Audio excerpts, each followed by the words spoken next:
Hello' guys, আজি আমি আহিছোঁ আমাৰ ঐতিহাসিক জোনবিল মেলা চাবলৈ। মেলাখন পিছে আমাৰ নিচেই কাষতে, তথাপিতো আহোঁতে আমাৰ পলমেই হ'ল। আজি হৈছে তৃতীয় নিশা, অৰ্থাৎ শেষ নিশা। মই আৰু বন্ধুকেইজন আহি গ'লোঁ মেলা চাবলৈ। ব'লকচোন এতিয়া ভিতৰলৈ সোমাই যাওঁ, লেটছ গ'। গৈ পাই দেখিলোঁ এনেদৰে ধুনীয়া ছোৱালী এজনী গাহৰি পুৰি আছে। দেখা পাই মোৰ লগৰকেইটা লোভত থাকিবই নোৱাৰিলে, আগতীয়াকৈ যাই ভিতৰত বহি ল'লে। সেইকেইজন দেখিছেনে, গাহৰিখিনি পিছে বৰ টেষ্টি আছে। খাই বৈ আমি এতিয়া ওলাই আহিলোঁ কাঁহী বাতি বজাৰ চাবলৈ, মেলা চাবলৈকে।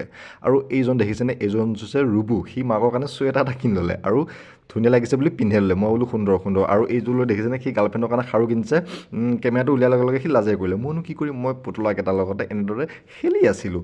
পুচু পুচু পুচু পুচু পুচু পুচু পুচু পুচু পুচু পুচু পুচু এনেদৰে ঘূৰোঁতে ঘূৰোঁতে কেনেদৰে মাজনিশা হ'ল ক'বই নোৱাৰিলোঁ। চাওঁতে চাওঁতে চাওঁতে 12 বাজিল। দেখিছেনে, মেলাখালীখনত কোনোৱে নাই আমাৰ কেইজনৰ বাহিৰে। গতিকে দেৰি নকৰি আমিও গৰম গৰম জেলেপি অলপ কিনি ল'লোঁ আৰু গোটেইকেইজনে ভগাই মেলি এনেদৰে খালোঁ।